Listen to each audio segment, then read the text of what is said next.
Welcome to the T.A.C. show, episode 16 with KJR. Welcome to the T.A.C. show, y'all. Now, so you've been a rapper, for a while, haven't you? Yeah, I've been a rapper since 2016. So you've been rapping since around like 4th grade or 5th grade? 4th grade. Now, what exactly got you into this rapping? What made you want to start out your rap career this young in age? I was playing some midnight club and I heard this really dope track by Kid Cudi. It was called Day and Night, and I love that song. So I would blast it all the time, and I would say day and night. You know what I'm saying? So Like Kid Cudi. was this a remix of Day and Night, or what exactly was this?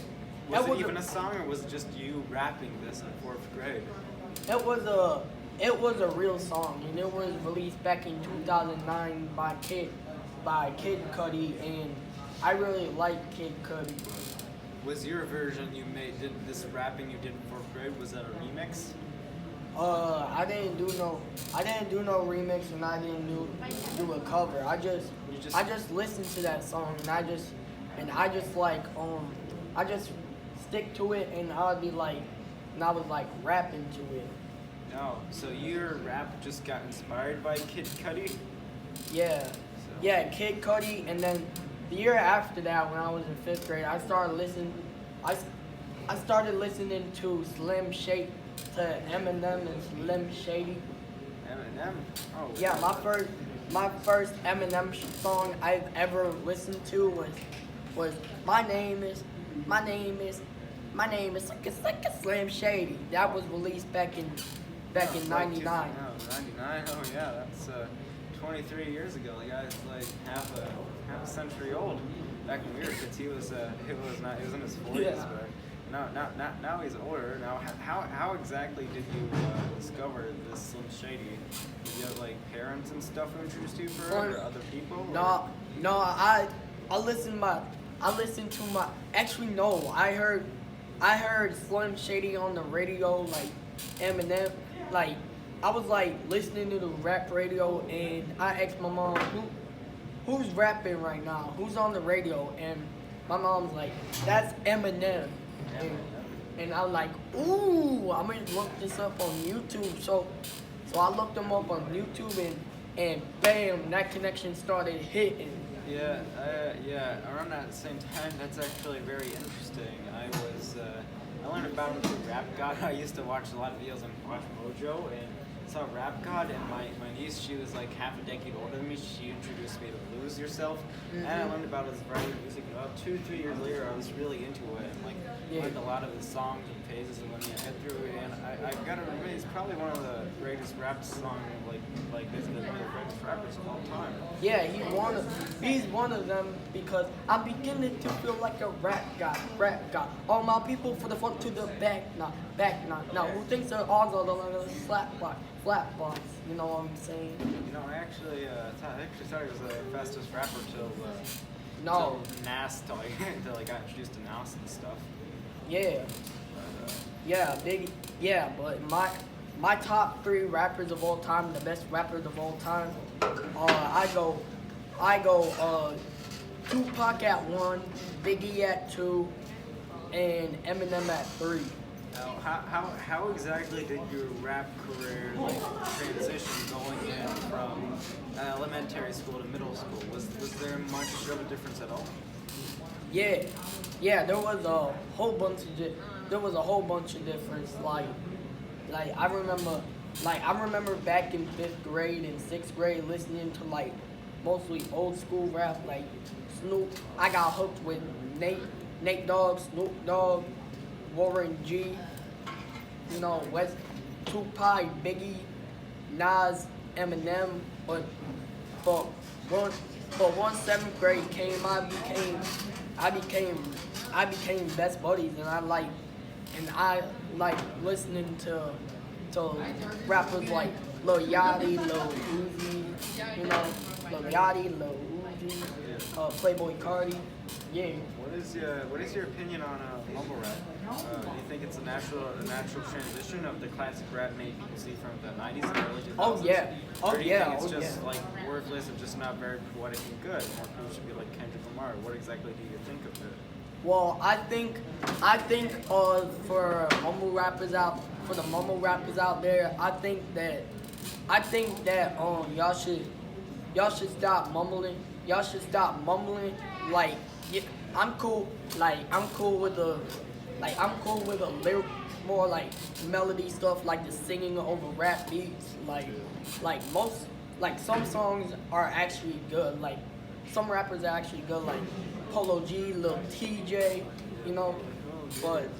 But they are mumbling, and Future and rappers like Future and Designer, they're mumble rappers, and I don't like them. You're not a big fan of Future.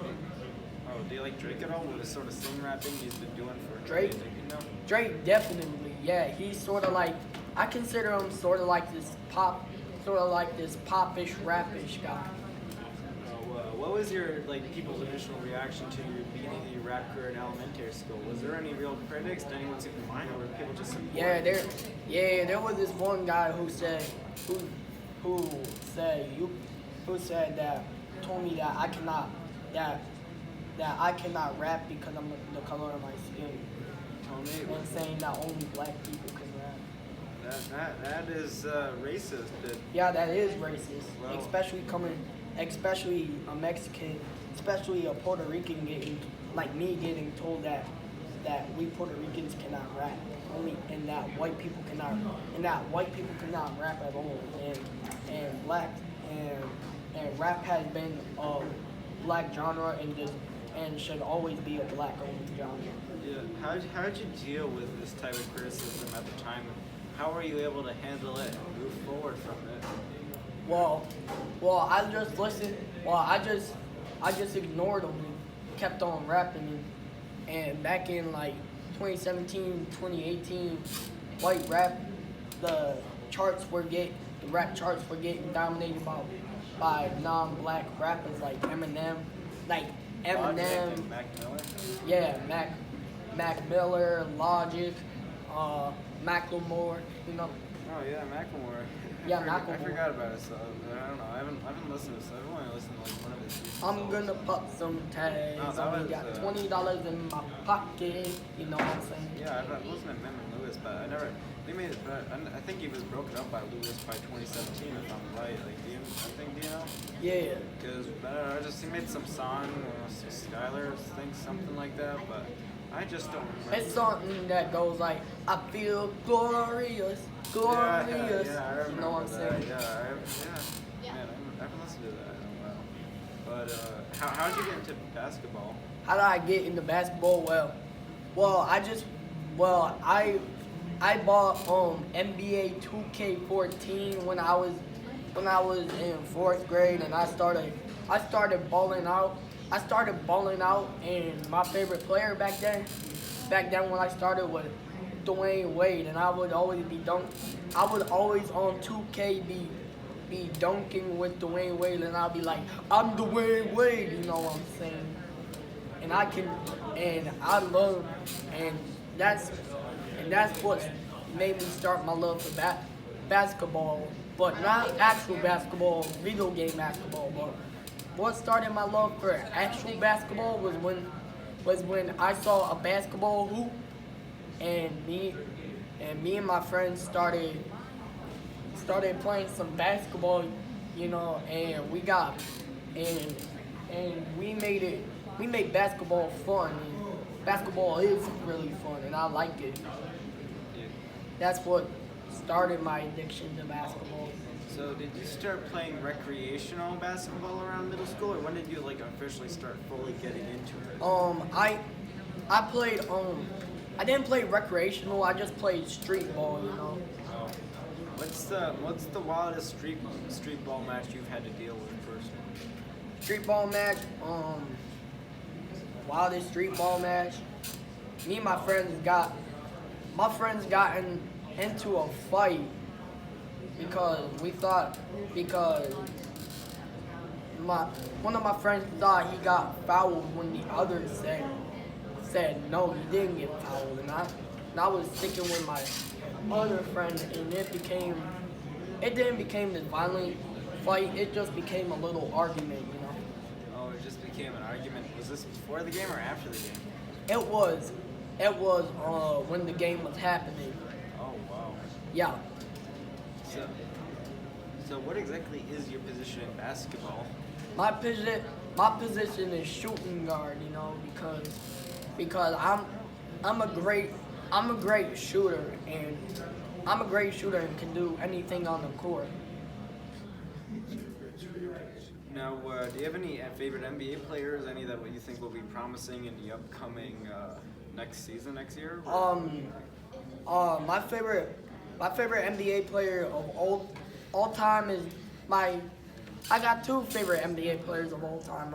One of them is Muggsy Bogues, shortest to ever play the game, 5'3", at 5'3", and Michael Jordan. And my favorite current NBA players are probably Stephen Curry and LeBron James and Giannis Antetokounmpo.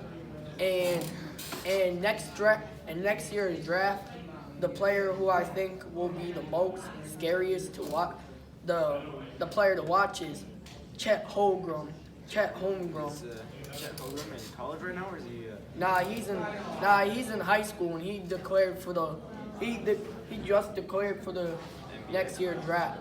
Is he a 19-year-old, or I thought only 19? He's 18. Oh, I feel like, I don't know, sometime I thought like in the mid-2000s, some unions or something like that. I'm not really sure, but I thought like that'd be 19-year-olds after some union agreement in 2005, but I'm not completely sure.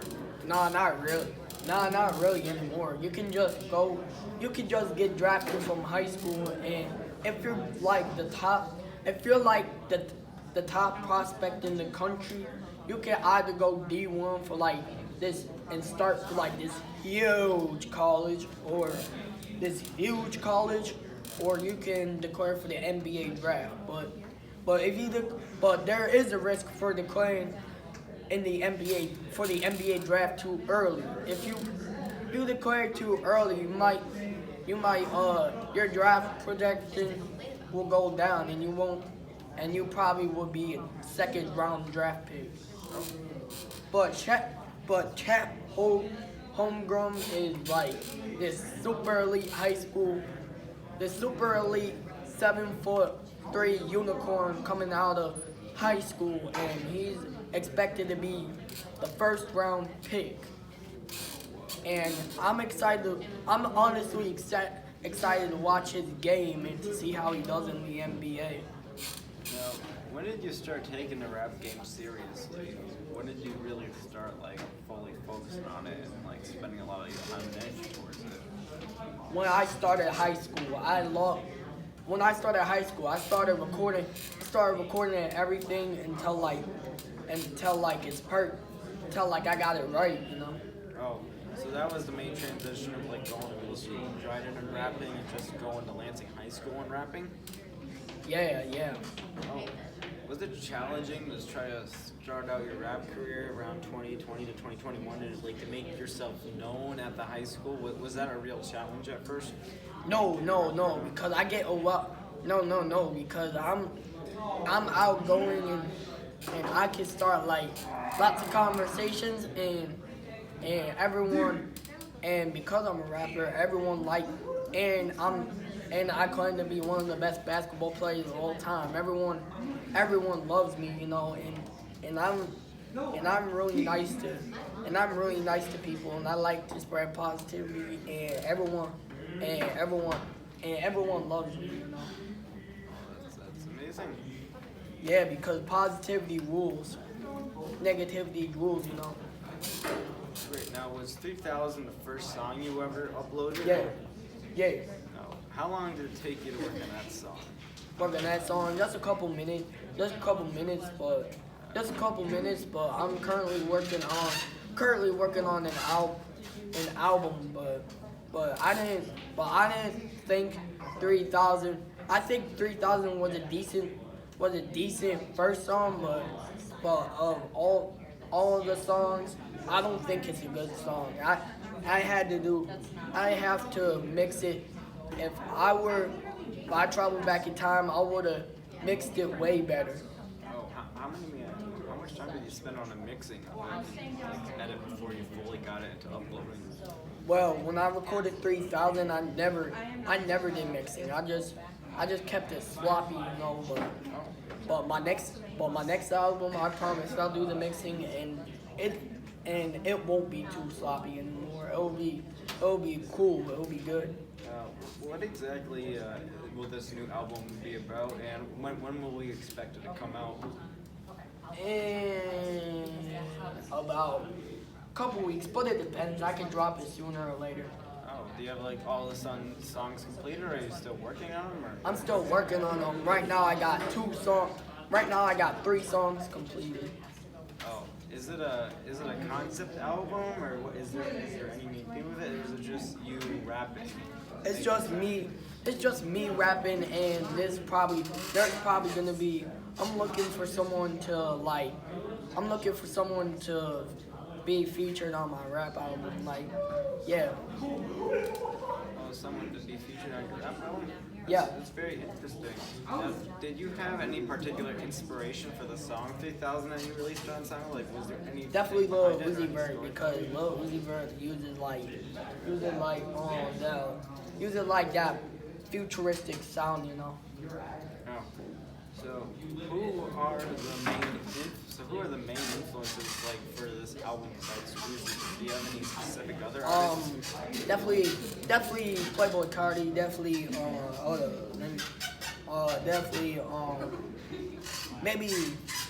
maybe Griselda, West Side Gun, then Butcher Common Machine, you know. And maybe and I'ma say I got a bit of Baby Keem in it, you know, and I got like a bit of the baby, and I got the baby in it, so yeah. Now, you also, what was it like playing basketball during the pandemic? When you first came here in Lansing High School, and you first joined the JV basketball team, right? Yeah. What was that like? What was the tryouts like, and what was the play like? Basically, playing for the team like during the peak of the pandemic? There were no tryouts because there was COVID. So, what was the tryouts for JV basketball like during the pandemic? I mean, it was around peak. It was around 2021, right? February. Yeah, February 2021, and there were no tryouts due to COVID. Oh. Yeah, I just made the team, but I barely played because I was going through leg pain due to my growth spurt. Oh. Yeah, I shot up 5 inches that year. Well, so did you play any games at all, or? Any games? Yeah, I only played 2, and that was against Ithaca, and against Ithaca, I scored in both of them. I scored 2 points in both of them, and one of them I got a steal against. I got a steal against Ithaca. Steal? Oh man, what was your position for your varsity team? For JV? Yes. I was shooting guard and small forward. So, did you make any good bonds from that team? Like any good friends you now have as a result of spending those few months during the hard times of the pandemic? Any good friends? Yeah, definitely. All of them are now my friends. But I've actually been talking to them ever since we planned on moving here. We started talking. Now, you were a manager this year for the junior varsity team, also, right? Yeah, I couldn't play because I was hurt. But you were the manager.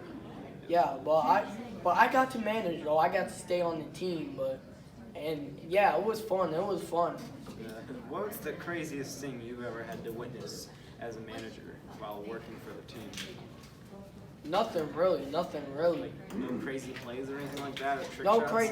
no crazy plays, but one day, one game, the crowd was straight up booing at us. Why was the crowd booing at you guys? Because we're technically one of their opponents. Was this like Trumansburg or? Nah, it was Cortland. Oh wow, Portland. wait, they have a team for their town and stuff, like just like. Yeah, Cortland City School District. Oh, that's very interesting. How did you guys overcome that when you were able to like focus on the game? Oh, we were down by like eight at halftime, and then at the end of the game we were up 8 and we won. Oh. And that was in the Cortland Holiday Tournament.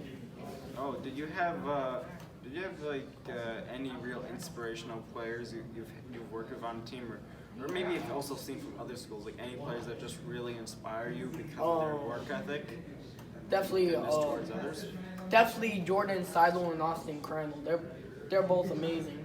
They're both like amazing human beings and amazing on the court. Yeah, so is Josh Hunter. So is Josh Hunter